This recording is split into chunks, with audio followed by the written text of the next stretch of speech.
ఈ పదవుల కోసం లోకంలో ఎంతోమంది దేవుడు సృజించి ఈ లోకానికి పంపించినటువంటి లేదా దేవుడు తన పోలిక చొప్పున నరులను చేసి తన స్వరూపమందు ఈ లోకానికి పంపించినటువంటి ఆ దేవాది దేవుని ప్రియ బిడ్డలైనటువంటి వారందరినీ హతమారుస్తూ ఉన్నారు, ప్రాణాలు తీస్తూ ఉన్నారు. ప్రాణం అంటే క్రైస్తవులలో కొంతమందికి తెలుసు. ప్రాణం అంటే బైబిల్ గ్రంథం ఏమని సెలవిస్తుందంటే రక్తము అని.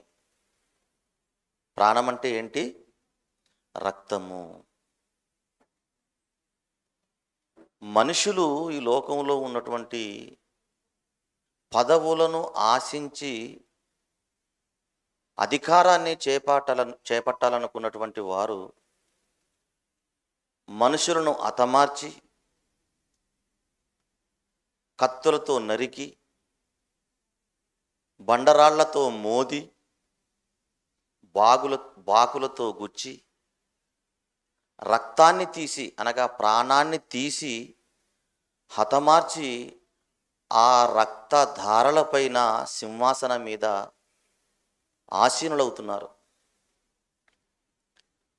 దేవాది దేవుడు ఆయన దయ ద్వారా కృప ద్వారా అధికారం ఇస్తే తప్పేమి లేదు, కానీ ఆ దేవాది దేవుని కరుణ ద్వారా వాత్సల్యత ద్వారా ఆయన కోరుకున్న ఆశ ద్వారా పదవులను అధికారాలను చేపడితే తప్పేమి లేదు, కానీ అధికార దాహంతో ఆరాటపడి పదవిని ఎలాగైనా పొందుకోవాలని క్రూరత్వం కలిగి అడ్డదారిలో వెళ్ళిపోయి అనేక మంది ప్రాణాలు తీసినటువంటి వాళ్ళు ఎందరో మనం చూస్తూనే ఉన్నాము. ముఖ్యమంత్రులైనటువంటి వారిలో కూడా సజ్జనులు ఉన్నారు. ప్రధానమంత్రి అయినటువంటి వారిలో కూడా మంచివాళ్ళు ఉన్నారు. ఆ మంచితనాన్ని చూసి లేదా ఆ సాధువైనట్టు మృదువైనట్టు ఆ మనస్సును చూసి దేవుడు వారికి పదవులు ఇలాంటి వారికి ఇచ్చాడు. కానీ కొంతమంది మాత్రము అధికారం కోసము ప్రాణాలు తీసి అంతమొందించి పదవులను పొందుకునే వారిని కూడా మనం చూశాము. ప్రపంచ దేశాల చరిత్రలో గనుక మనం చూసినట్లయితే దేవుని బిడ్డలారా,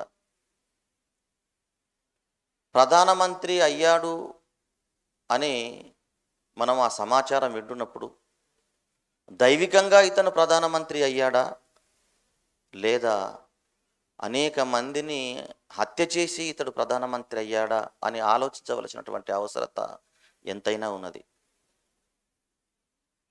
ఒక రాష్ట్రానికి ముఖ్యమంత్రి అయ్యాడు అంటే దేవుడు ఎన్నుకున్నటువంటి దయ వలన ముఖ్యమంత్రి అయ్యాడా, అడ్డదారిలో వెళ్ళి అనేక మందిని అంతమొందించి అధికారమే ధ్యేయంగా పీఠానెక్కాడా అని ఆలోచించవలసినటువంటి అవసరత ఎంతైనా ఉన్నది అని చెప్పక తప్పదు. అధికారాలు, పదవులు దేవుడు ఇచ్చినవి ఉంటవి. అధికారాలు, పదవులు దేవుడు గనక తన స్వతహాగా తెచ్చుకునేవారు కూడా మనకు కనబడుతూ ఉంటారు. అందులో ఎంతోమంది మనకు కనబడుతూ ఉన్నారు. మనం చూస్తున్నాము, వార్తల్లో చూస్తున్నాము, మీడియాలో చూస్తున్నాము, పత్రికలలో మనం చదువుతున్నాము. ఇలాంటి వారిని దేవుడు ఎన్నుకున్నాడా లేక వారికై వారు ఆ పదవుల కోసము కష్టపడుతున్నారా, హతమార్చి ఈ యొక్క సింహాసనాన్ని ఆసీనుడయ్యాడా అని ఆలోచించవలసినటువంటి అవసరత మనకున్నది. ఇవన్నీ కూడా నేను ఎందుకు చెబుతున్నానంటే దేవుని బిడ్డలారా, న్యాయాధిపతుల గ్రంథంలో దేవుడు ఇంతకుముందు మనము విన్నటువంటి న్యాయాధిపతుల చరిత్రలో లేదా న్యాయాధిపతుల గురించి సాక్షాత్తు ఆ దేవాది దేవుడే వారికి అధికారం ఇచ్చినట్టుగా, పదవిని కట్టబెట్టినట్టుగా, న్యాయాధిపతిగా నియమించినట్టుగా మనం చూడగలం. గిద్యోను తర్వాత తన గర్భంలో పుట్టినటువంటి అబీమెలెకు దేవుని దయా కరుణ ద్వారా కాకుండా న్యాయాధిపతిని ఎలాగైనా కావాలని తన తండ్రికి పుట్టినటువంటి 70 మంది కుమారులను అనగా అన్న తమ్ములను పదవి కోసం 70 మందిని హతమార్చి న్యాయాధిపతిగా నియమితుడయ్యాడు. అది దేవుని కరుణ లేకుండా. గత వారం మనము గిద్యోను దేవుడు న్యాయాధిపతిగా నియమించిన తర్వాత తన బాహుబలము ద్వారా దేవుడు ఆయనను ఎలాగైతే గెలిపించాడో గిద్యోను ఖడ్గము యెహోవా ఖడ్గముగా చూపించి ఆ గిద్యోనుకు విజయాన్ని అందించినటువంటి దేవుడు గిద్యోను న్యాయాధిపతిగా నియమించి దాదాపుగా 40 సంవత్సరాలుగా ఆ పదవిలో ఉండి తుది శ్వాస విడిచి వెళ్ళిపోయాడు గిద్యోను. ఉపపత్ని కుమారుడిగా పుట్టినటువంటి ఈ అబీమెలెకు దేవుని దయ ద్వారా అధికారం పొందుకోకుండా, దేవుని కృప ద్వారా ఆ పదవిని సొంతం చేసుకోకుండా తన అన్నదమ్ములందరినీ చంపితేనే కానీ ఈ న్యాయాధిపతి అనే ఈ అధికారం నాకు రాదు అని వారందరినీ హతమార్చి తనకు తానే అధిపతిని అని, న్యాయాధిపతిని అని ఎలాగైతే చెప్పుకున్నాడో, అధికారం కోసం ఎంత పొరపాటు చేశాడో, ఎంత దుర్మార్గంగా చనిపోయాడో ఈరోజు మనము ఆలోచించబోతున్నాం. ఒకసారి న్యాయాధిపతుల గ్రంథాన్ని కనుక మనం చూసినట్లయితే పదవుల కోసం ప్రాణాలు తీసినటువంటి వారిలో అబీమెలెకు కూడా ఉన్నాడు అని చెప్పక తప్పదు. న్యాయాధిపతుల గ్రంథము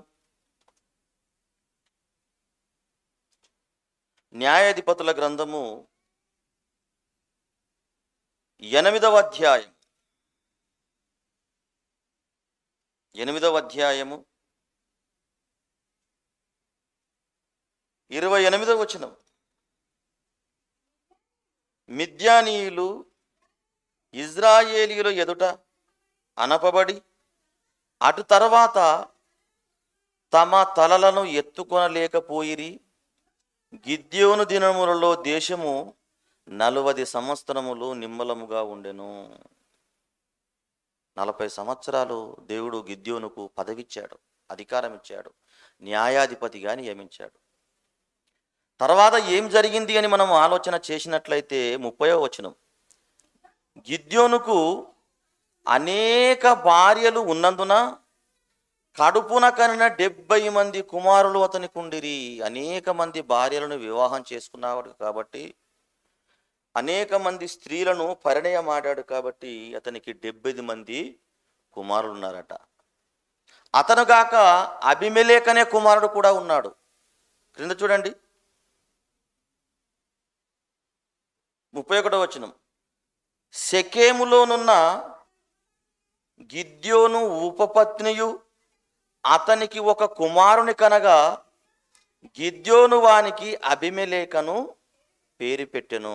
ఈ 70 మంది కుమారులు కాకుండా, ఈ 70 మందికి తల్లులైనటువంటి ఆ స్త్రీలు భార్యలు కాకుండా మరలా ఈ గిద్యోను ఏం చేశాడంటే షెకెము అనే ఆ పట్టణములో ఒక స్త్రీని ఉపపత్నిగా ఉంచుకున్నాడు. తర్వాత ఆమె ద్వారా ఒక కుమారుని కన్నాడు. ఆ అబ్బాయి పేరు, ఆ యవనస్తుని పేరు అబీమెలెకు. 70 మంది కుమారులు కాకపోయాడు. చనిపోయిన తర్వాత మళ్ళీ ఇజ్రాయేలులందరూ కూడా విగ్రహారాధన చేస్తూ మూర్ఖులుగా మారిపోయారు. దేవుడు కొంచెంసేపు ఆగి ఎవరికి బాధ్యతలు అప్పగించాలని ఆలోచిస్తున్నటువంటి తరుణంలో ఈ అబీమెలెకు అనేవాడు ఏం చేశాడంటే షెకెము ప్రజల యొద్దకు వెళ్ళాడండి.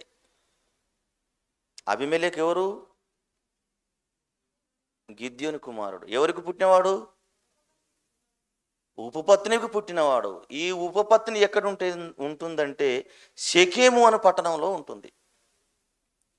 బాగా ప్రణాళికలు కానివ్వండి అబీమెలెకు. నా నాయన తర్వాత, మా తండ్రి గారు అయినటువంటి గిద్యోను తర్వాత నేనే అధికారాన్ని చేబుచ్చుకోవాలి, నేనే పదవిని చేపట్టాలి. నేను అధికారిని కావాలంటే, నేను ఆ న్యాయాధిపతిగా ఉండాలని నేను కోరుకుంటే, ఆ 70 మంది కుమారులు ఉన్నంతసేపు నాకు ఎట్టి పరిస్థితుల్లో అధికారం రాదు. ఒకవేళ న్యాయాధిపతి కావాలనుకుంటే జనాలు ఎవరిని కోరుకుంటారు? భార్యకు పుట్టినటువంటి వారినే కోరుకుంటారు, కానీ ఉపపత్నికి పుట్టిన వారిని ఎవరు కోరుకుంటారండి? లాండ్ ఆర్డర్లో ఇండియన్ పీనల్ కోడ్ అయినా సరే, ప్రపంచ దేశాల్లో ఉన్నటువంటి ఏ పీనల్ కోడ్లోనైనా సరే ఏమండి, సింహభాగము కేవలం మొదటి భార్యకే ఇస్తుంటారు. సింహభాగం అంటే, లేదా భార్యలకే ఇస్తుంటారు. ఉపపత్నులకు ఎట్టి పరిస్థితుల్లో ఇవ్వడానికి వీల్లేదు. అలాంటిది ఇప్పుడు నేను న్యాయాధిపతిని కావాలంటే, ఈ న్యాయాధిపతిని అధికారాన్ని నేను చేపట్టాలి అంటే, ఈ 70 మా అన్నలు ఉన్నంత వరకు, మా తండ్రి గారి భార్యకు పుట్టినటువంటి ఈ అన్నదమ్ములు ఉన్నంత వరకు నేను ఎట్టి పరిస్థితుల్లో ఈ అధికారాన్ని నేను చేపట్టలేను. కానీ నాకు ఆశ ఉన్నది, న్యాయాధిపతి కావాలన్న ఆశ ఉన్నది.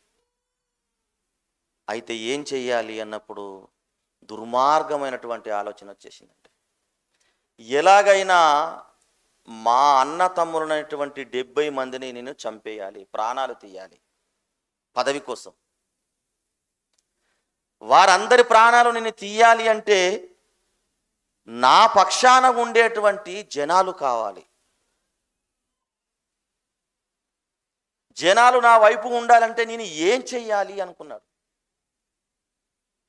నా తల్లికి సంబంధించినటువంటి షెకెములో మా వాళ్ళు ఉన్నారు, మా తల్లికి సంబంధించినటువంటి రక్త సంబంధికులు ఉన్నారు. వాళ్ళ దగ్గరికి వెళ్తాను, మాట్లాడతాను అనుకున్నాడు. షెకెములో ఉన్నటువంటి తల్లి దగ్గరికి వెళ్ళాడు, తల్లిని వెంట పెట్టుకున్నాడు. తల్లికి సంబంధించినటువంటి రక్త సంబంధికులందరి దగ్గరికి వెళ్ళాడు. అంతేకాకుండా షెకెములో ఉన్నటువంటి ఆ పట్టణంలో ఉన్న వాళ్ళందరి ఇంటికి వెళ్ళాడండి, గడప గడపకు వెళ్ళాడు. తన స్లోగన్, తన యొక్క నినాదం ఒకటే, అది ఏంటంటే, ఇదిగో నేను కేవలం మీ పట్టణానికి సంబంధించినటువంటి వాడను. మా తల్లి మీ పట్టణంలోనే పుట్టింది. మా తల్లికి మీరందరూ కూడా సంబంధులు. మా తల్లికి మీరు సంబంధులు అంటే నాకు కూడా మీరు సంబంధులే. అయితే గిద్యోను కుమారులు 70 మంది ఉన్నారు కదా, ఆ 70 మంది కుమారులు మిమ్మల్ని పాలించుట న్యాయమా? నేను ఒక్కడినే మిమ్మల్ని పాలించుట న్యాయమా? గిద్యోను కుమారులు ఆ 70 మంది మీపైన అధికారం చేయడం న్యాయమా, ఉత్తమమా? మీ స్వజనుడైనటువంటి నేను, మీ రక్త సంబంధించినటువంటి నేను, మీ పట్టణస్థుడైనటువంటి నేను మీకు అధిపతి ఉండుట న్యాయమా అని అడిగినప్పుడు వాళ్ళని ఎలాగైతే తన వైపు త్రిప్పుకున్నాడో తెలియదు కదండి. అబీమెలెకు అనేటట్టుగా చేశాడండి. ఎవరు? అబీమెలెకు. ఈలోపు ఆ షెకెములో ఉన్నటువంటి వారితో మాట్లాడినప్పుడు ఆ షెకెము ప్రజలు ఒక ప్రతిమకు నమస్కారం చేస్తున్నాడు. ఒక గుడిని నిర్వహించుకొని, లేదా ఓ గోపురము కట్టుకొని, అందులో ఒక దేవతను నియమించుకొని దానికి సాగిలపడుతున్నారు. ఆ దేవతకు అనేకమైనటువంటి బంగారు ఆభరణాలు చేయించారు.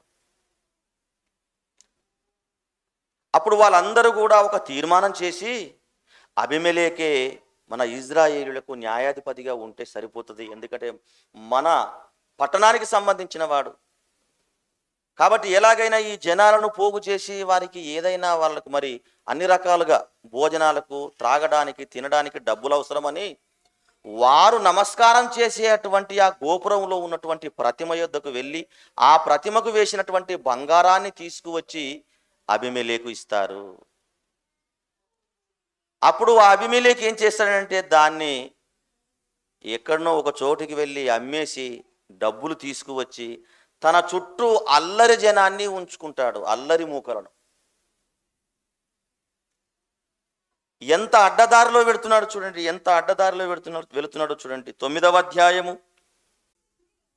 బయల్బెరీతు గుడిలో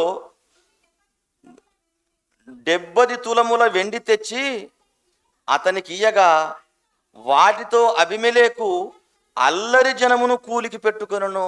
70 తులాల వెండి తీసుకురాగానే వెండిని అమ్మేశాడు, అల్లరి జనాన్నంతా కూడా పోగు చేసుకున్నాడు. అరే నీకు నేను నెలకు 10,000 ఇస్తాను, నీకు నెలకు 5,000 రూపాయలు ఇస్తాను, నీకు నెలకు 3,000 ఇస్తానని అల్లరి జనాన్ని అంతా కూడా పోగు చేసుకున్నాడు. తనకు ఒక సైన్యాన్ని ఏర్పాటు చేసుకున్నాడు. ఇది దేవుడిచ్చినటువంటి సైన్యం కాదు, పగతో చేస్తున్నటువంటి పని, దుర్మార్గపు పని. ఎలాగైనా నేను న్యాయాధిపతి కావాలి, దేవుని సంకల్పం లేకుండానే, దేవుని యొక్క ఆలోచన లేకుండానే వారందరినీ నీకు నెలకు ఇంత ఒక కమిట్మెంట్ మాట్లాడుకొని వారందరినీ వెనకాల పోగేసుకుని తిరుగుతున్నాడు. ఈలోపు ఏం చేశాడని మనం ఆలోచిస్తే దేవుని బిడ్డలారా, తన అన్నల వద్దకు వెళ్ళాడు. వెళ్ళి, నేను మీ అందరికీ మన తండ్రికి పుట్టినటువంటి యెరుబ్బేలుకు పుట్టినటువంటి లేదా గిద్యోనుకు పుట్టినటువంటి 70 మంది అన్నదమ్ములకు నేను ఒక చక్కటి విందును ఏర్పాటు చేశాను. ఒక రాతి బండ మీద చక్కగా అందరూ తృప్తిగా భోజనం చేసి మీరు తిని వెళ్ళిపోతే మనమందరము కలిసి ఉందాము, మీతో పాటు నేనుంటాను, నేను ఇచ్చే విందుకు మీరు అందరూ కూడా తప్పకుండా రావాలని వారికి ఇన్విటేషన్ ఇచ్చాడు. అందరిని కూడా ఆహ్వానించాడు ఆ విందుకు. పాపం అందులో క్రూరుడు ఒక్కడు కూడా లేడండి. ఆ 70 మందిలో అందరూ సజ్జనులే, మంచివాళ్ళే. ఎందుకు సజ్జనులు అంటున్నానంటే, ఒకవేళ మూర్ఖుడే కనుకుంటే అతడు ఏమనాలి? అరే నువ్వు ఉపపత్నికి పుట్టినవాడవు, నువ్విచ్చే విందుకు మేమెందుకు రావాలి అనాలి.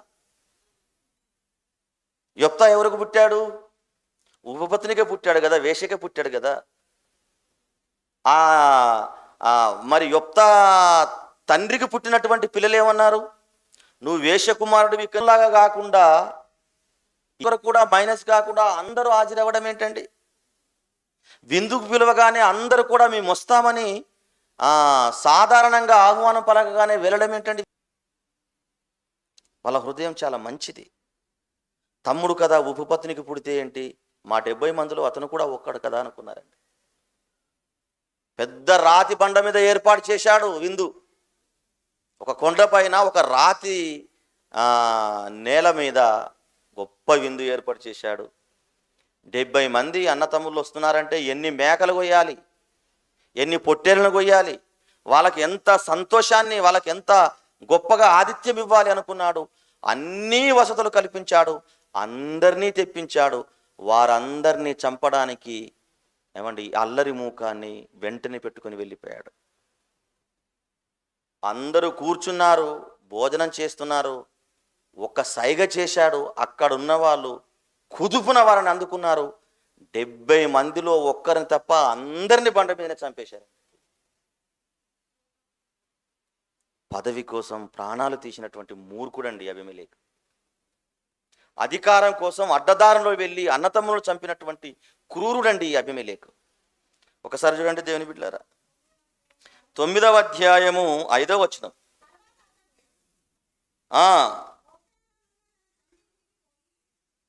తర్వాత అతడు ఒప్రోలోనున్న తన తండ్రి ఇంటికి పోయి యెరుబ్బయలు కుమారులను తన సహోదరులనైన ఆ 70 మంది మనుషులను ఒక్క రాతి మీద చంపించెను.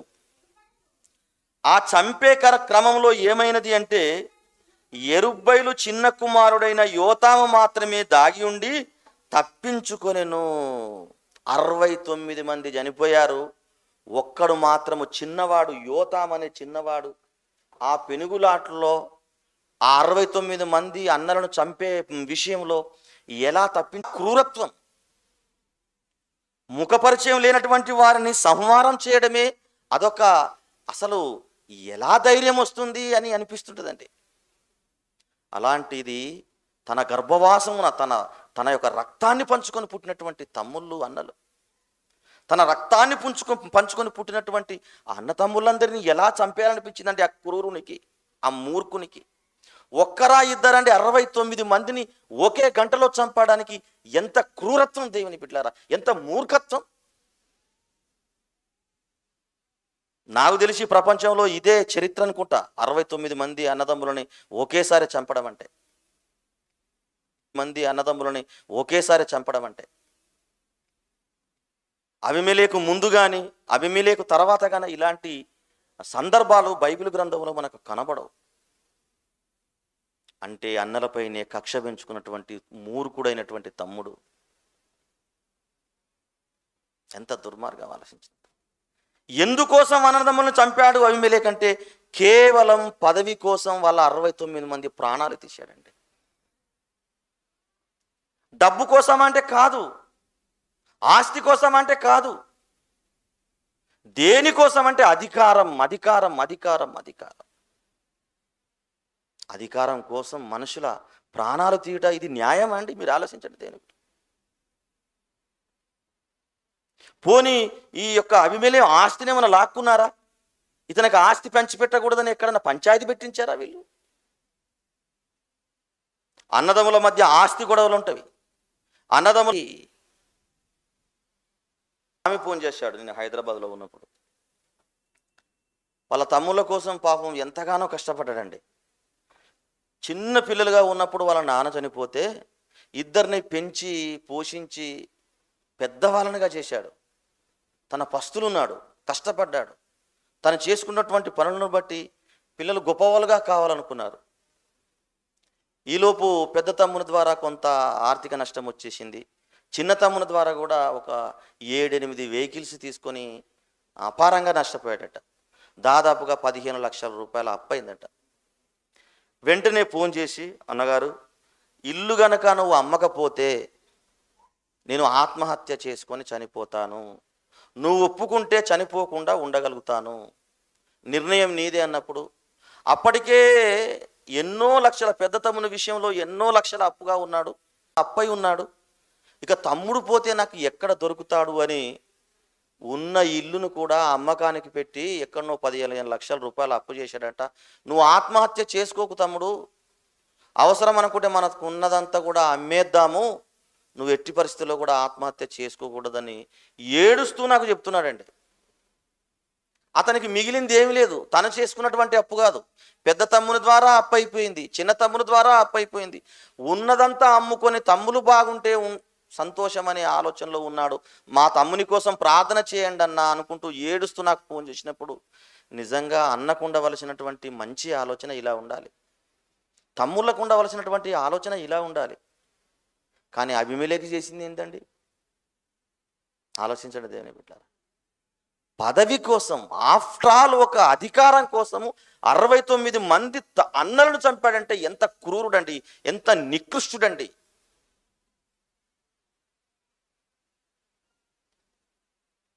ఏమంటే ఏనాటి కాలంలో క్రీస్తు పూర్వమే అధికారం కోసం అంతమందిని హతమారుస్తుంటే ఇప్పుడు చూడండి ముఖ్యమంత్రులు ఎలా అవుతున్నారు.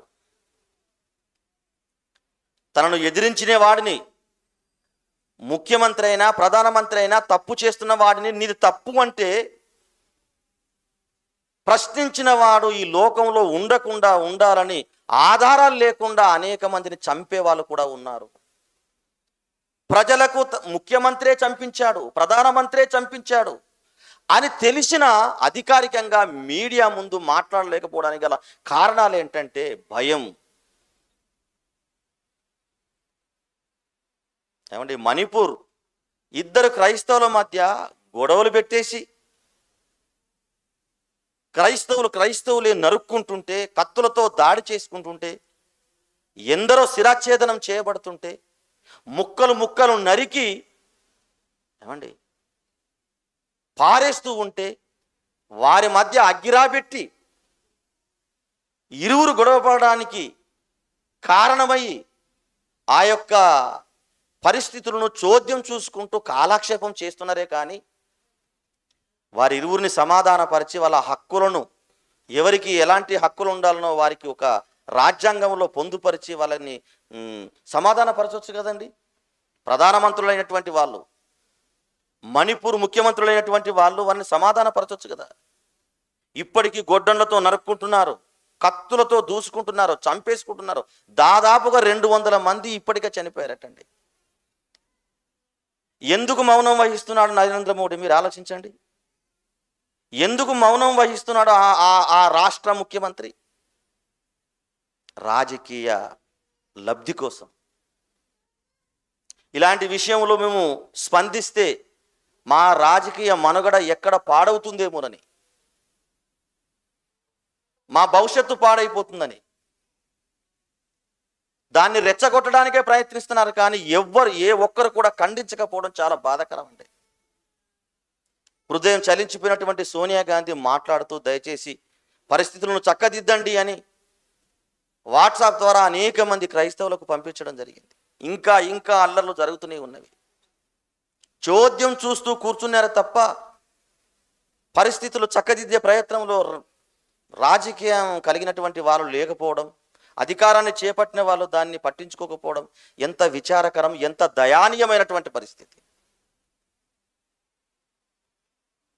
దేవుని బిడ్డలారా, అలాంటి దుర్మార్గుడు అన్నలను చంపిన తర్వాత ఇప్పుడు దేవుని ప్రమేయం లేకుండా, దేవుని చొరవ లేకుండా, దేవుని పిలుపు లేకుండా అధికారాన్ని చేపట్టాడండి. అందుకొరకే ఈ న్యాయాధిపతుల గ్రంథంలో న్యాయాధిపతులను నియమించినటువంటి దేవుడు అందరినీ న్యాయాధిపతులుగా నియమించాడు. కానీ ఇతడు కూడా న్యాయాధిపతిగా ఉన్నాడు, కానీ దేవుని ప్రమేయం లేకుండా ఉంటాడు. న్యాయాధిపతుల్లో లెక్కింపబడలేదు ఇతను.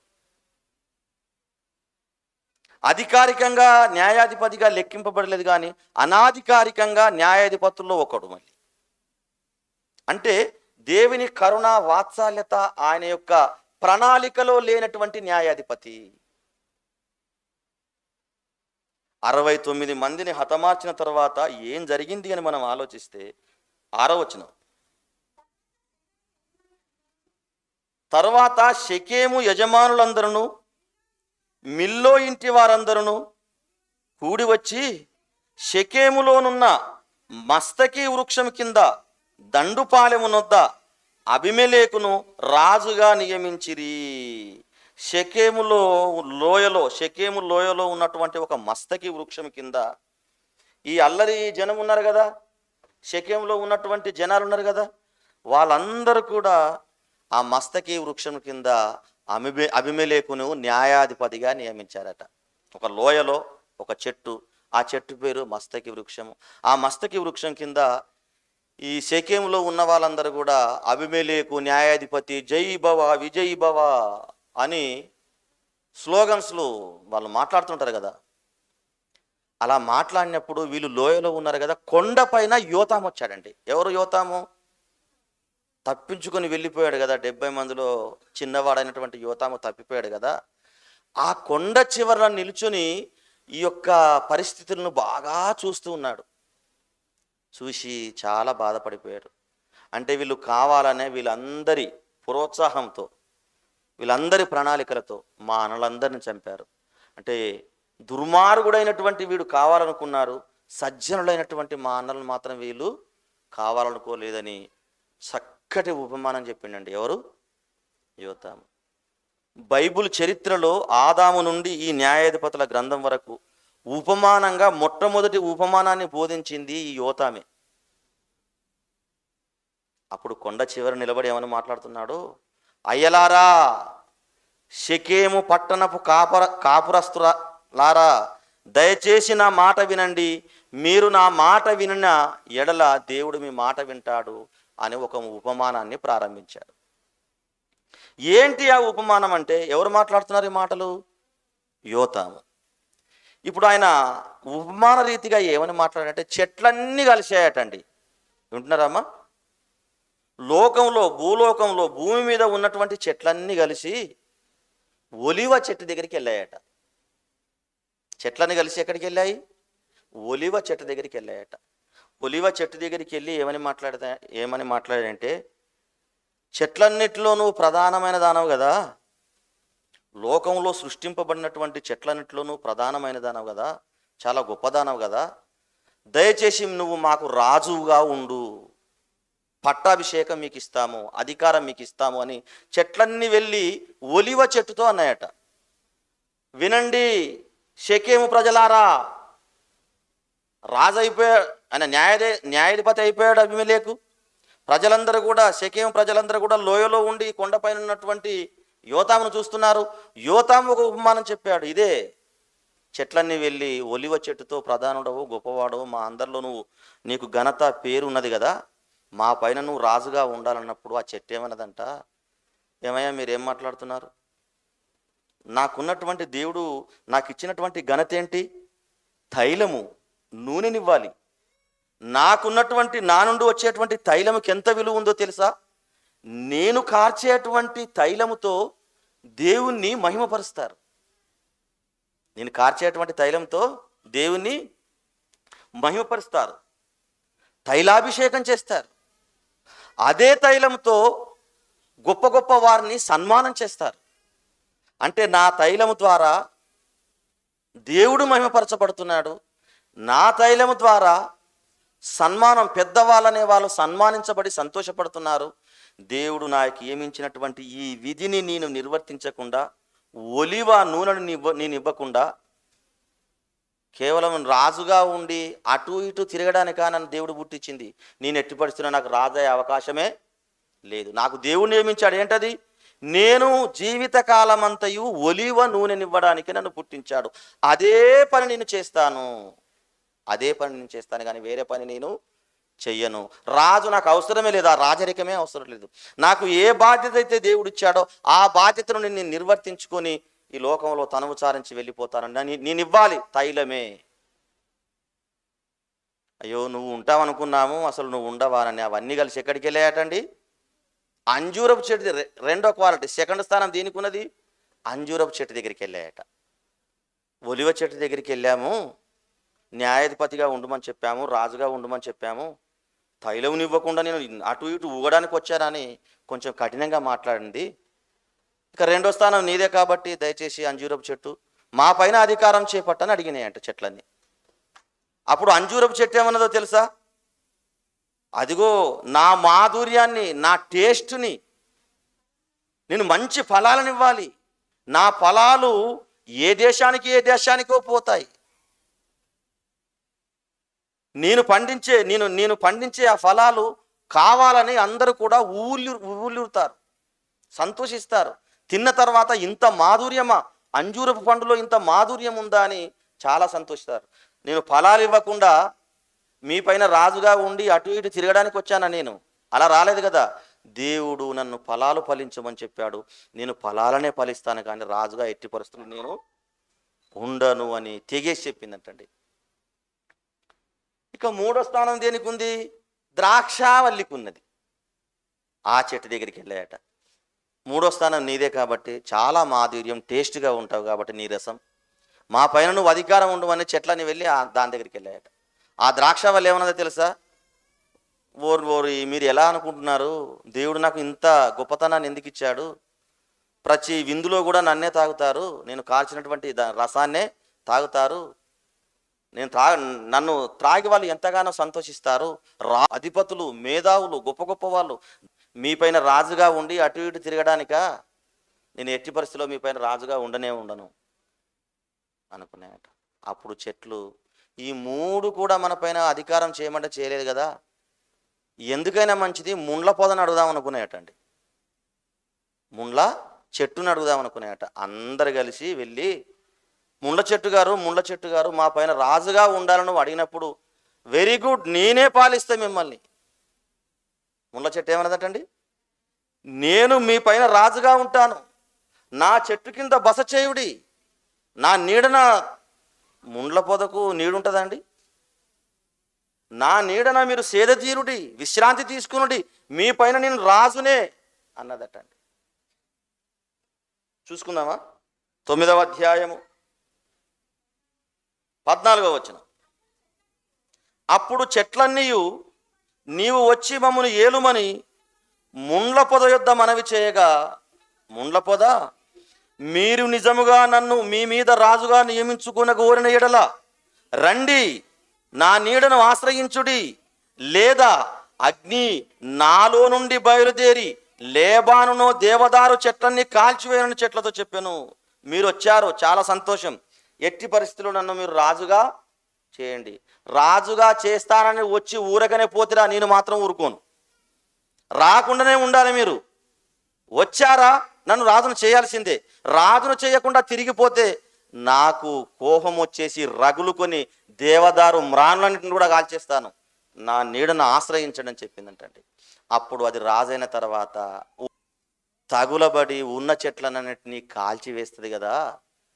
దయచేసి మీరందరూ కూడా ఎలాగున్నారంటే, గిద్యోను కుమారులైనటువంటి వారిని రాజుగా చేయకుండా మూర్ఖుడైనటువంటి క్రూరుడైనటువంటి అబీమెలెకును చేశారు కదా, మీరు వాని ద్వారా సర్వనాశనం అయిపోతారు, అందరూ కూడా పాడైపోతారని చెప్పినాడు యోతా. ఎంత మంచి ఉపమానం అండి అది. అబీమెలెకు ఎలాంటి వాడు అన్నమాట? ముండ్ల పొదల లాంటి వాడు. గిద్యోనుకు ఉన్నటువంటి పిల్లలు ఎలాంటి వాళ్ళు అన్నమాట? ఓలివ చెట్టు లాంటి వాళ్ళు, అంజూరపు చెట్టు లాంటి వాళ్ళు, ద్రాక్ష చెట్టు లాంటి వాళ్ళు. సమాజంలో కూడా కొంతమంది ఉంటారండి, మంచిగా కష్టపడే వాళ్ళని వదిలిపెట్టేసి ఏవేవో చెప్పి వారిని గొప్ప చేస్తూ ఉంటారు. ఎందుకు? వారిపైన వారి అధికారమే కోరుకుంటారు అలాంటి వారు. ఎందుకంటే వాళ్ళని కాల్చివేయాలి కదా, మరి వాళ్ళని అణచివేయాలి కదా, మరి ఏమండి, వారి కీడు వీరి మీదకి రావాలి కదా. ఏదో ఒకటి సొల్లు కబుర్లు చెబుతూనే ఉంటారు. మంచి పని చేసేవారిని చేయనీయరు. మంచి పని చేసినా ఏదో ఒకటి విమర్శిస్తూ ఉంటారు.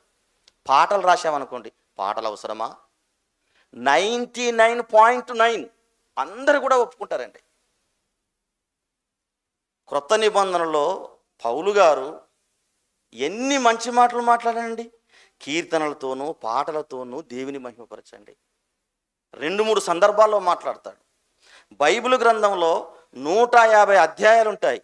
ఈ 150 అధ్యాయాలు కీర్తనలు అంటే పాటలు అని అర్థం. ఎక్కువ పాటలు ఉన్నటువంటి గ్రంథం ఏది? కీర్తనల గ్రంథం. అందరూ పాటలు రాశాడు. క్రొత్త నిబంధనలో కూడా పౌలు ఎన్నోసార్లు మాట్లాడాడు. పాటలు ప్రపంచ ఖ్యాతిగాంచినవి. 1 గంట ప్రసంగము 5-6 నిమిషాల్లో క్రోడీకరించి జనాల గుండెల్లోకి తీసుకెళ్తాం. అలాంటిది 99.9% దీన్ని ప్రశంసిస్తుంటే కొంతమంది మాట్లాడతారంట, అవసరమా? రాసేవాళ్ళు ఉన్నారు కదా, ప్రసంగించే వాళ్ళు లేరా? సంతోష్ గారు మాట్లాడాడు, నేను ప్రారంభంలో 2014లో 10 సంవత్సరాలు అవుతుంది పాటలు రాయబట్టి. ఆల్రెడీ ఒకరు రాస్తున్నారు కదా, ఇంకోళ్ళు అవసరమా అని. ఒకరు ప్రసంగించేటప్పుడు లోకంలో ప్రసంగించే వాళ్ళు అవసరమా? యేసుక్రీస్తు ప్రసంగించడానికి వచ్చాడు కదా, మళ్ళీ ప్రసంగిలా వచ్చిన అవసరం ఏముంది? ఇది మిడిమిడి జ్ఞానం అండి, అజ్ఞానపు మాటలు. అదొక మంచి మాట, దాన్ని ప్రోత్సహించాలి.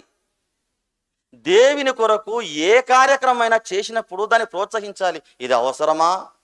వీడు చెయ్యడు, చేసేవాడిని చేయనివ్వడు. వీడు పోయేవాడిని పోనివ్వడు. సాధ్యమైతే చేయుతనివ్వు, కానీ దాన్ని పతనం చేయడానికి ప్లాన్ చేయకు. ఒక్క పాటకు 20 లక్షలు ఖర్చు పెట్టే వాళ్ళు ఉన్నారంటే పాటలో ఉన్నటువంటి మాధుర్యం ఏందనుకుంటున్నారు మీరు? పాట ప్రజల గుండెల్లోకి వెళుతుంది. ప్రసంగము మనస్సుని మారుస్తుంది. గంట ప్రసంగంలో మనిషిని మార్చే ప్రసంగం ఉంటే 5 నిమిషాల్లో 100 కాల్స్ వస్తాయండి నాకు రోజుకు, అన్ని దేశాల్లో నుండి. కామెంట్స్ చూడండి, ఎక్కడ ఒక్క కామెంట్ కూడా ఎందుకు పాట రాశావని ప్రశ్నించడం ఉండదు. కాకపోతే ఇంకా మ్యూజిక్ బాగుంటుండే, చాలా బాగా రాశారు, చాలా ఇలాంటివి ఉంటాయి, కానీ ఎందుకు రాశారు మీరు పాట అని ప్రశ్నించరు. అంటారా అమ్మ? ఏ ఒక్కరు కూడా అనరండి. కానీ మనలో కొంతమంది ఇలాంటి మంచి ధైర్యంతో కూడుకున్నటువంటి, లక్షలతో కూడుకున్నటువంటి పాటలు రాస్తూ ముందుకెళ్తుంటే అవసరమా? ఆయన కంటే గొప్ప వాళ్ళు రాసేవాళ్ళు ఉన్నారా ప్రపంచంలో? ఇలా అనుకుంటారండి ఎవరన్నా? ఎంత అజ్ఞానం అండి ఇది. రాసే వాళ్ళని ప్రోత్సహించండి. మంచి పనులు చేస్తే వాళ్ళని చేయుతనివ్వండి. ఇవ్వకపోతే, చేత కాకపోతే సైలెంట్గా ఉండండి. మంచి పని చేసే వాళ్ళని ఎందుకండి ఇబ్బంది పెట్టడం? నువ్వు దేవుని కోసం కరపత్రిక వస్తావా? నువ్వు దేవుని కోసం ప్రసంగం చేస్తావా? నువ్వు దేవుని కోసం 10 రూపాయలు ఇస్తావా? నువ్వు దేవుని కోసం చీరలు వేస్తావా? నువ్వు దేవుని కోసం వేదన చేస్తావా? నీకు విమర్శించడానికి అవే ఉన్నాయా? ఈ అబీమెలెకు కూడా అలాగ అయిపోయిందండి దేవుని బిడ్డలారా. మంచి వాళ్ళని పట్టించుకోలేదు. ఇదిగో ఈ ముండ్ల పొద మమ్మల్ని ఏమని చెప్పినప్పుడు అలాంటి ముండ్ల పొదను మీరు ఆశ్రయించారు కాబట్టి వారితోనే మీరందరూ కూడా చనిపోతారు. వానికి మీ ద్వారానే చాలా ఎంతది నాశనం ఉంది అని చెప్పాడండి. ఆయన చెప్పినట్టుగానే, ఆ శాపం ఇచ్చినట్టుగానే ఏ షెకెము ప్రజలైతే నమ్ముకున్నారో, ఏ షెకెము ప్రజలైతే ఇదిగో అబీమెలెకు మాకు రాజుగా న్యాయాధిపతిగా ఉండాలని ఆశపడ్డారో ఆ షెకెము ప్రజలే ఏమైపోయారు? అబీమెలెకు విరుద్ధంగా తిరిగారండి దేవుని బిడ్డలారా. అందులో నుండి కొంతమంది తిరిగేసి అబీమెలెకు పైన ఏమంటే వ్యతిరేకంగా మారిపోయారు. న్యాయాధిపతుల గ్రంథము 9వ అధ్యాయము, న్యాయాధిపతుల గ్రంథము 9వ అధ్యాయము 25వ వచనం.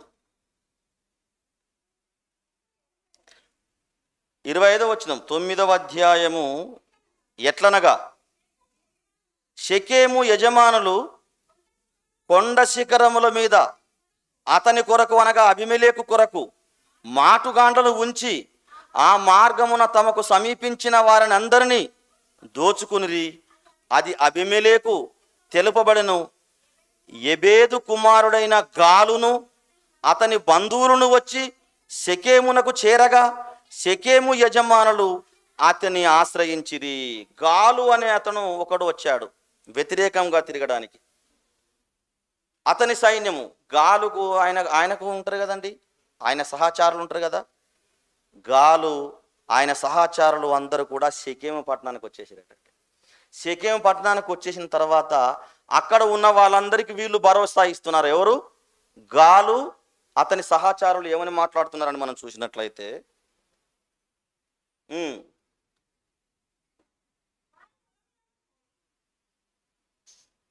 27వ వచనం, 28 ఎబేదు కుమారుడైన గాలు ఇట్లనను, అంటే షెకెము ప్రజలతో ఇట్లా అంటున్నాడు. ఇప్పుడు అబీమెలెకు ఏ పాటివాడు? షెకెము ఏ పాటివాడు? మనము అతనికి ఎందుకు దాసులము కావాలను? అతడు యెరుబ్బయలు కుమారుడు కాడా? జెబులు అతని ఉద్యోగి కాడా? షెకెము తండ్రి అయిన హామోరు వారికి దాసుల మగుదుము గాని మనము అతనికి ఎందుకు దాసులము కావాలను? ఈ జనము నా చేతిలో ఉండిన ఎడల ఆహా నేను అబీమెలెకును తొలగింతును గదా అనెను. తర్వాత అతడు అబీమెలెకుతో నీ సేనాను ఎక్కువ చేసి బయలుదేరి రమ్మనను. ఆ పట్టణ ప్రధాని అయిన జెబులు ఎబేదు కుమారుడైన గాలు మాటలు వినినప్పుడు అతనికి కోపాగ్ని మండెను. అక్కడ ఏమన్నాడంటే షెకెములో ఉన్నటువంటి ప్రజలతో గాలు అనే ఇతను, షెకెమెవడు? అది క్షమించండి, అబీమెలెకు ఎవడు? షెకెమెవడు? ఆయన గిద్యోను కుమారుడే కదా. ఆయన చేసినటువంటి అరాచకాలు అంతా ఇంత కాదు. మీరు గనక నాకు సపోర్ట్ ఉంటే ఆహాహా అతన్ని అంతమొందించడానికి మంచి అవకాశం, వాణ్ణి చంపడానికైనా నేను సిద్ధపడతాను అని మాట్లాడినాడు. ఆయన తరపున ఉన్నటువంటి ఎబేదు అనే ఒకడు ఉన్నాడు అక్కడ. వాళ్ళందరూ ఈయన పక్షాన తిరిగాడు, గాలు పక్షాన తిరిగాడు. ఆ గుంపులో ఎబేదు అనేవాడు అబీమెలెకు సహచారుడు అక్కడ ఉన్నాడు.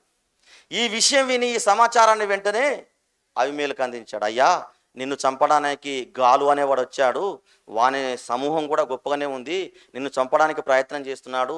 నువ్వు వెంటనే తెల్లవారి లోపు ఇక్కడికి వచ్చేసి ఈ గాలును వాని సైన్యాన్ని హతమార్చు, ఈ షెకెముకు రమ్మని చెప్పినప్పుడు రాత్రికి రాత్రి అబీమెలెకు తన సేనా పరివారంతో ఎక్కడికి వస్తాడండి?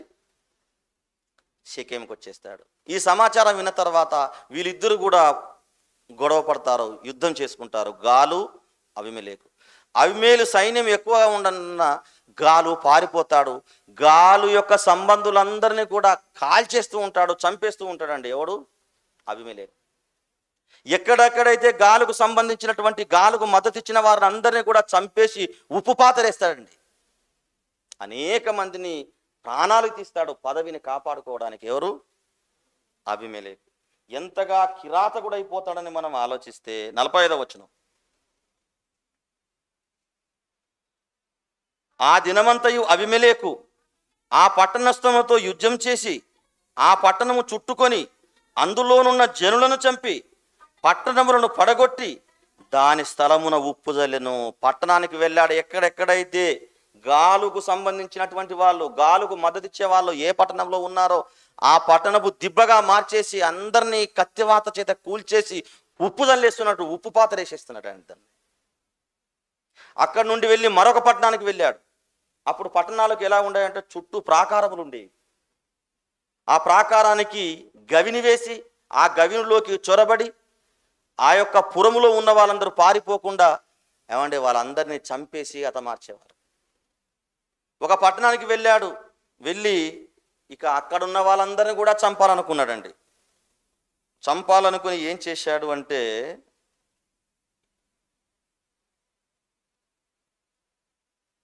50వ వచనం.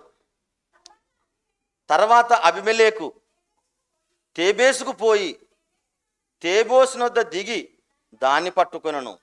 ఈ తేబేసులో ఉన్న వాళ్ళందరూ కూడా గాలుకు సంబంధించిన వాళ్ళు. ఆ పట్టణము నడుమ ఒక బలమైన గోపురం ఉండగా, పట్టణము నడుమ ఏముందంట? బలమైన గోపురం ఉందన్నమాట. స్త్రీ పురుషులను ఆ పట్టణపు యజమానులను అక్కడికి పారిపోయి తలుపులు వేసుకొని గోపురం శిఖరం మీదకి ఎక్కిరి. తేబేసు అనే ఈ పట్టణంలో ఉన్నటువంటి ప్రజలు అబీమెలెకు వస్తున్నాడన్న కానీ తెలవగానే ఆ పట్టణంలో ఉన్న ప్రజలందరూ కూడా పట్టణంలో ఉన్నటువంటి గోపురం మీదకి ఎక్కారటండి ప్రాణాలు కాపాడుకోవడానికి. ఈ పట్టణాన్ని చుట్టుముట్టినటువంటి అబీమెలెకు దానికి గవిని వేసి లోనికి వచ్చి పట్టణాలలో ఉన్న వాళ్ళందరినీ చంపేసి ఉప్పు పాత్రేసి కాల్చివేస్తున్నాడు కదా. అలాగే ఈ గోపురం యుద్ధకు వచ్చేసి కర్రలు తీసుకొచ్చేసి చేయాలి, అగ్ని చేత కాల్చివేయాలని ఆ కర్రలను తీసుకొచ్చి దానికి వేశారట. వేస్తున్నటువంటి పరిస్థితిలో ఆ గోపురం మీద ఒక స్త్రీ ఉన్నదట. వీడెంత క్రూరుడు, వీడెంత మూర్ఖుడు అని తిరగటి రాయి ఆ గోపురం మీద నుండి స్ట్రైట్గా చూసేసింది, ఇట్లా నెట్టింది. ఆ తిరగటి రాయి పరాక్రమశాలి అయినటువంటి అబీమెలెకు పైన పడగానే కపాలం పగిలిపోయిందండి. రక్తం ఏరులై పారుతుంది. అప్పుడు పక్కన ఉన్నటువంటి సైనికులతో మాట్లాడాడు. అయ్యా, నేను ఇలాగనే చనిపోతే ఒక స్త్రీ ద్వారా అబీమెలెకు న్యాయాధిపతి చనిపోయిండని అవమానం జరుగుతుంది కాబట్టి నీ కత్తి చేత నన్ను పొడిచి చంపురు అని చెప్పాడు. అప్పుడు ప్రక్కనున్నవాడు కత్తి చేత పొడిచి చంపేస్తాడు. అంటే వాళ్ళు తీసుకున్నటువంటి నిర్ణయాన్ని బట్టి షెకెము ప్రజలు చనిపోయారు. అట్లా దుర్మార్గునికి ముండ్ల కంచె లాంటి వానికి పట్టాభిషేకం చేస్తే వాళ్ళు కాల్చబడ్డారు. ముండ్ల కంచె లాంటి వాడు అబీమెలెకు కూడా హతమార్చబడ్డాడు. చూడండి 52వ వచనం. ఒక స్త్రీ అబీమెలెకు తల మీద తిరిగటి మీది రాతిని పడవేసినందున అతని కపాలము పగిలెను. అప్పుడతడు తన ఆయుధములను మోయుబంటును త్వరగా పిలిచి, ఒక స్త్రీ అతని చంపినని నన్ను గూర్చి ఎవరను అనుకునకుండునట్లు నీవు కత్తి దూసి నన్ను చంపమని చెప్పగా ఆ బంటు అతని పొడవగా అతడు చచ్చెను, అబీమెలెకును చనిపోయెను. ఇజ్రాయేలు తెలుసుకున్నప్పుడు ఎవరి చోటుకు వారి పోయిరి. ఇట్లు 51వ వచనంలో నీతి చెబుతున్నాడు. ఇట్లు అబీమెలెకు తన 70 మంది సహోదరులను చంపుట వలన తన తండ్రికి చేసిన ద్రోహమును దేవుడు మరలా అతని మీదికి రప్పించెను. షెకెము వారు చేసిన ద్రోహమంతటిని దేవుడు వారి తల మీదికి మరలా రాజేశను. యెరుబ్బయలు కుమారుడైన యోతాము శాపము వారి మీదికి వచ్చెను. ఎవరిని వదిలిపెట్టలేదంటే దేవుడు. ముండ్ల కంచె లాంటి గుణగణాలు కలిగినటువంటి అబీమెలెకు కోరుకున్నటువంటి షెకెము ప్రజలు చనిపోయారు. అడ్డదారిలో వెళ్ళి పదవి కోసం ప్రాణాలు తీసినటువంటి అబీమెలెకు అతను కూడా చంపబడ్డాడు. న్యాయాధిపతులలో దాదాపుగా 20, 30, 22 సంవత్సరాలు న్యాయ పరిపాలన చేస్తే అక్రమంగా అధికారం చేపట్టినటువంటి ఈయన ఎన్ని సంవత్సరాలు పాలించాలనుకుంటున్నారు? 3 సంవత్సరాలు. 10వ అధ్యాయము చూడండి, 9వ అధ్యాయము 23వ వచనం, 22వ వచనం. అబీమెలెకు 3 సంవత్సరములు ఇజ్రాయేలు మీద ఏలికై ఉండెను, కానీ న్యాయాధిపతిగా దేవుడు అతన్ని లెక్కించలేదు. ఇలా మనం చూసుకుంటూ వెళ్తే దేవుని బిడ్డలారా, అసలు ఒక 2 సందర్భాలు చెప్పాలనుకున్నాను నేను. ఒక సందర్భానికే సమయం అనేది అయిపోవడం జరిగింది. ఏమంటే నాబోతును కూడా యెజెబెలు, అహబ్ రాజు అలాగనే చంపిస్తారు. అలాగే హామాను కూడా ఎస్తేరు గ్రంథానికి సంబంధించినటువంటి వాళ్ళందరినీ కూడా చంపిస్తుంది. ఇలా బైబిల్ గ్రంథంలో ఎంతోమంది అధికారం కోసం, ఆధిపత్యం కోసం, పదవుల కోసం ప్రాణాలు తీసినటువంటి ఎంతోమంది మూర్ఖులు ఉన్నారు. అలాంటి వారిగా మనం ఉండకూడదని దేవుడు సెలవిస్తున్నాడు దేవుని బిడ్డలారా. కాబట్టి పదవి కోసం ప్రాణాలు తీయట ఎట్టి పరిస్థితిలో న్యాయము కాదు. దేవుడు ఇస్తే మనం తీసుకోవాలి, దేవుడు మనకు దాన్ని ఇస్తే మనము తీసుకోవాలి, కానీ స్వతహాగా మనకై మనం పోరాడి తీసుకోవడానికి వీల్లేదు. మీకు తెలుసు, కర్ణాటకలో పోయిన టర్ములో ఎలక్షన్లు జరిగాయి. బీజేపీకి, కాంగ్రెస్కు, అలాగే దేవగౌడ కుమారుడు కుమారస్వామి 3 పార్టీలకు 3 కొంచెం అటు ఇటుగా అందరు సమానంగా పంచుకున్నారు. అక్కడ హంగేరి పడ్డది. పూర్తి మెజారిటీ దేనికి రాలేదు. బీజేపీకి పూర్తి మెజారిటీ రాలేదు, కాంగ్రెస్కు పూర్తి మెజారిటీ రాలేదు, కుమారస్వామి పార్టీ, దేవగౌడ పార్టీ కూడా పూర్తి మెజారిటీ రాలేదు. హంగేరి పడినప్పుడు ఎవరో ఒకరు మద్దతు తీసుకొని పరిపాలన ప్రారంభించాలి, రూలింగ్ పార్టీ ఏర్పాటు చేయాలి. అలాంటి పరిస్థితుల్లో కుమారస్వామికి వచ్చినటువంటి సీట్లు కొద్ది అయినప్పటికీ, బీజేపీకి వచ్చినటువంటి సీట్లు ఎక్కువైనప్పటికీ, ఎక్కడ కాంగ్రెస్ ప్రభుత్వము అధికారం చేపడుతుందని గమనించినటువంటి ప్రధానమంత్రి నరేంద్ర మోడీ వెంటనే వీళ్ళకు ఎక్కువ సీట్లు వచ్చిన కుమారస్వామితో కుమ్మక్కయి యడ్యూరప్పని సీఎంగా చేస్తారు. సీఎంగా చేసినప్పుడు ఎన్ని సంవత్సరాలు ఉన్నారండి? దాదాపు 2 రోజులో 3 రోజులు ఆయన ముఖ్యమంత్రిగా ఉన్నాడు, మళ్ళీ వెళ్ళిపోయారు. కాబట్టి ప్రభునందు దేవుని వాళ్ళారా, అక్రమంగా అంతమొందించి మనుషులను సంహారం చేసి అధిరోహించినటువంటి ఏ పదవైనా అసలు దేవుడు లెక్కల్లోనే ఉండదు. మనము ఏదైనా పదవుల కోసం ప్రాణం పెట్టుడు ఎట్టి పరిస్థితిలో న్యాయం కాదు. కాబట్టి యోహాను సువార్త 1 యోహాను చివరిగా చూసుకొని మనం ముగించుకుందాం. 1 యోహాను రాసినటువంటి పత్రిక 3వ అధ్యాయము, 1 యోహాను రాసినటువంటి మొదటి పత్రిక 2వ అధ్యాయము 16వ వచనం చూడండి.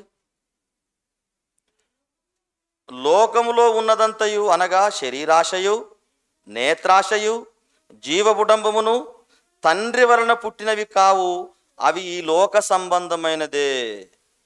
లోకమును దాని ఆశయు గతించును గాని దేవుని చిత్తము జరిగించువాడు నిరంతరము నిలుచును.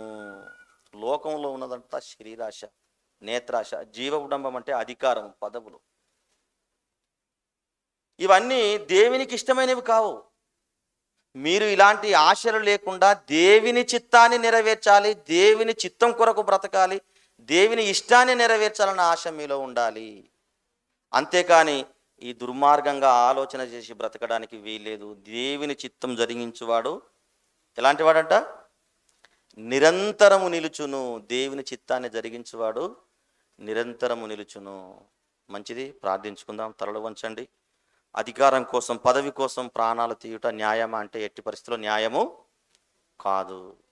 ప్రార్థించుకుందాం. పరిశుద్ధుడైన దేవా, పరలోకమందున్న కన్న తండ్రి, చక్కటి మాటలు వినిపించారు. పదవుల కోసం ప్రాణాలు తీసిన వాళ్ళు ఎంతోమంది ఈ లోకంలో ఉన్నారు నాయన. పదవుల కోసం నాయన, అధికారాల కోసం, ఒక్కడు అధికారం కోసం అనేక మందిని చంపుతున్నారు. అలాంటి వారిలో అబీమెలెకు ఉన్నాడు తండ్రి. ఆయన ఒక్కడే ఉన్నాడు అనుకుంటే పొరపాటు తండ్రి. లోకంలో ఎంతోమంది ముఖ్యమంత్రులు ఉన్నారు, ఎంతోమంది ప్రధానమంత్రులు ఉన్నారు, ఎంతోమంది చరిత్రకారులు ఉన్నారు. అలెగ్జాండర్ ఎలాగైనా ఈ ప్రపంచాన్ని జయించాలని, ఈ ప్రపంచానికి ఒకే రాజు ఉండాలని ప్రపంచానంతా జయించి దోమకాటుకు బలైపోయి చనిపోయి లోకంలో నుండి వెళ్ళిపోయాడు మూర్ఖంగా. నియంత హిట్లర్ యూదులు ఏ ఒక్కరు కూడా ఉండకూడదని కొన్ని లక్షల మందిని సంహారం చేసి ఎలాగైనా అధికారాన్ని చేపట్టాలని చూసినటువంటి వాడు కూడా ఏం చేయాలో తోచలేక తనను తానే పేల్చుకొని చనిపోయాడు తండ్రి. అధికారం కోసం లక్షల మందిని చంపాడు. అది నువ్వు కోరుకున్నది కాదు నాయన. ఒక అలెగ్జాండర్ లాగా, ఒక హిట్లర్ లాగా ఎంతోమంది ఈ లోకంలో ఉన్నారు. దయచేసి వాళ్ళ హృదయాలలో చక్కటి ఆలోచనలు కలిగించి, దేవా పదవుల కోసం ప్రాణాలు తీయకూడదు అని చక్కటి జ్ఞానంతో నీ దయ, నీ కరుణ కోసం ఎదురు చూసి నువ్వు ఇస్తేనే తీసుకోవాలనే విధంగా ఉండుటకు కృప చూపమని కోరుకుంటూ క్రీస్తు పేరట ఈ ప్రార్థన మనవులు అడిగి వేడుకుంటున్నాము కన్న తండ్రి.